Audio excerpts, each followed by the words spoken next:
Coucou les hypersensibles. Alors, je suis toujours en forêt de Brocéliande, hein. Hop, devant cet arbre merveilleux qui est l'arbre du voyageur. Je ne sais pas si vous le voyez bien. Il est absolument somptueux. Il se situe à la sortie, de Pimpon, en direction de Campenéac. Pour ceux et celles qui aimeraient aller y jeter un petit coup d'œil et s'ancrer un peu dans ces énergies qui sont absolument superbes, entourantes et aimantes. Ok.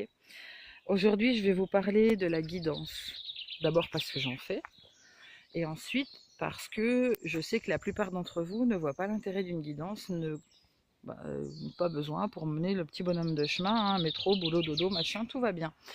Sauf qu'en fait, on a quand même un chemin de vie, une mission de vie à accomplir, et que métro, boulot, dodo, on a tôt fait de passer à côté de sa vie et à côté de soi-même, et c'est quand même dommage. Parfois on se dit je comprends pas, j'ai l'impression de faire tous les efforts qu'il est possible de faire et d'imaginer, et en fait il y a toujours quelque chose qui vient interférer pour que finalement ça capote, ça le fasse pas. J'arrive pas à mener à bien ma vie professionnelle de manière à dégager des revenus qui me permettent de vivre dans l'abondance. J'arrive pas à rencontrer la personne ou à établir la relation qui va faire que je vais pouvoir avoir une vie de couple épanouie. Ma famille, c'est coup-ci, coup-ça, les liens sont compliqués. Mais qu'est-ce qui se passe? Mais qu'est-ce qu'on attend de moi? Eh bien, ça va vous paraître rigolo, mais une guidance, ça permet de répondre à toutes ces questions-là. Une guidance va vous dire qui vous êtes en premier lieu, va vous dire euh, où vous allez, quel est votre chemin de vie, qu'est-ce qui est prévu en fait sur votre chemin de vie pour vous, et, euh, et va même vous expliquer quels sont les buts de votre vie, mais aussi probablement, si la personne fait correctement ce qu'elle a à faire, va vous expliquer en fait les écueils et, euh, et les grands événements que vous allez vivre. Ça, c'est quand même important. Non pas pour pouvoir forcément les changer, mais au moins pour pouvoir vous y préparer ou pour pouvoir vous redonner un petit peu d'espoir. Si on vous dit, bah, d'ici 6 mois, 1 an, vous allez rencontrer quelqu'un et effectivement, la personne que vous attendez, c'est maintenant, vous savez très bien que pendant 6 mois, 1 an, ça va encore être très compliqué, qu'il va falloir tenir le choc, mais enfin bon, que le bonheur est à portée de main, que ça arrive, que ça se met en place, et que vous n'allez pas quitter cette vie dans je ne sais pas combien d'années sans avoir rencontré votre âme sœur.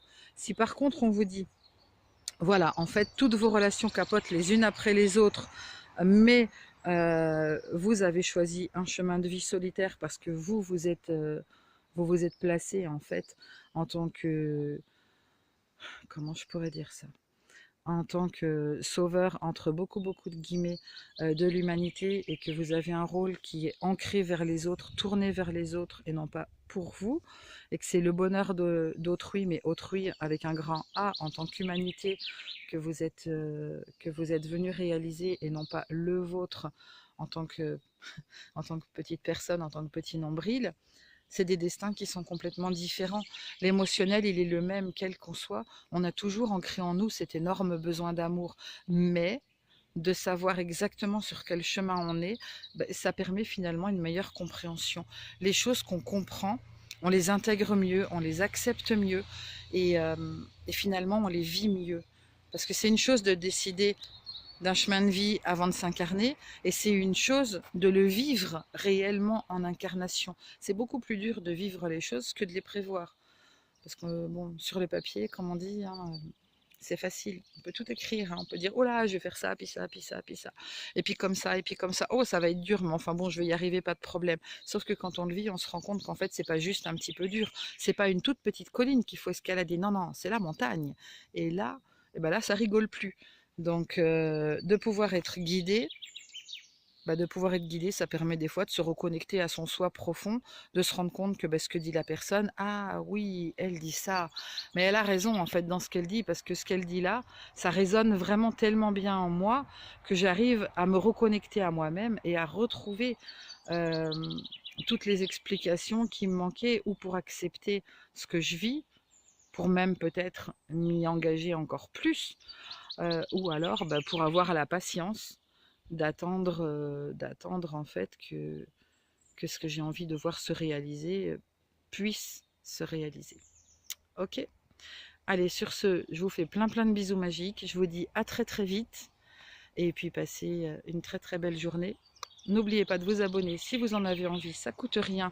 Et sur le coup, au moins vous êtes sûr de rater aucune vidéo. Et puis, voilà, profitez. Voilà, je vous mets l'arbre du voyageur un petit peu pour que vous puissiez profiter vous aussi et vous emplir de ces magnifiques énergies.